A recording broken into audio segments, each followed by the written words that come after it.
ሰላም ወደ ሚስቴክስ እንኳን በሰላም መጣችሁ። ዛሬ በዚህ ቪዲዮ አእምሮን የሚያድሱ የፈጠራ ውጤቶችን እንመለከታለን።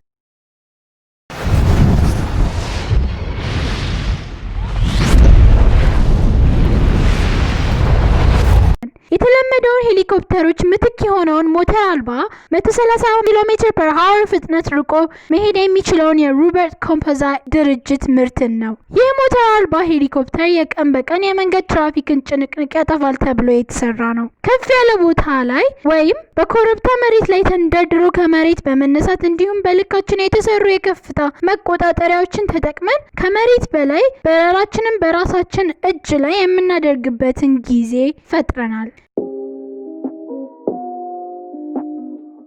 ይህንን ሄሊኮፕተር ለማንሳት ነዳጅ ሳይሆን 50 ሜትር መንደርደሪያ ቦታ ብቻ በቂ ነው።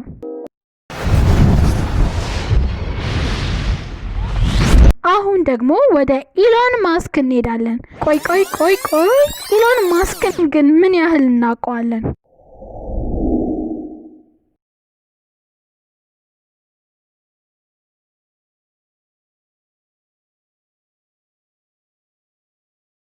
በ10 ዓመት ውስጥ በራሳቸው የሚነዱ መኪናዎችን በመጠቀም ከ100 እስከ 200% የመኪና አደጋን የሚያጠፉ መኪናዎችን መስራታቸውን ይገልጻሉ። ኢሎን ማስክ እንዳለው ከሆነ እነዚህ መኪናዎች ውስጥ መግባት ማለት ሊፍትን እንደመጠቀም ነው። ይህም በመላው ዓለም እውን የሚሆነው የሊቲየም አዮን ባትሪን በመጠቀም ብዙ የኤሌክትሪክ መኪናዎችን በመስራት ነው።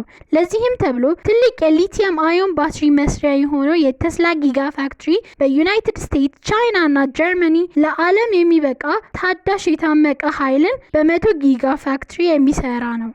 ዓለማችን በታዳሽ ኃይል ከተማችን በሙሉ ከጫፍ እስከ ጫፍ የማይቋረጥ የኤሌክትሪክ ኃይል ይኖራታል። ታዲያ ዓለማችን ከበራች ምን ይቀራል ብላችሁ ካሰባችሁ ሁላችንንም ሊያገናኝ የሚችለውን የኢንተርኔት አገልግሎቶች ለሁሉም ቦታ ተደራሽ ማድረግ ነው። ለዚህም የኢሎን ማስክ ካምፓኒ የሆነውን ስፔስ ኤክስ በሺህ የሚቆጠሩ ሳተላይቶችን ወደ ስፔስ በመላክ ለሁሉም ተደራሽ የሚሆን የኢንተርኔት አገልግሎት ለመስጠት ታቅዷል። ግን ይሄ እቅድ ላይ ብቻ የቀረ አይደለም። ስፔስ ኤክስ ሜይ 2019 እንደ ኢሮፓውያን አቆጣጠር የመጀመሪያውን ሳተላይት ሎንች አድርጎ ነበር። እስካሁን ግን ከዚያ በኋላ 665 ሳተላይቶችን አምጥቀዋል። የረጅሙ እቅድ ደግሞ ማርስ ውስጥ የመገናኛ ሲስተምን መፍጠር ነው።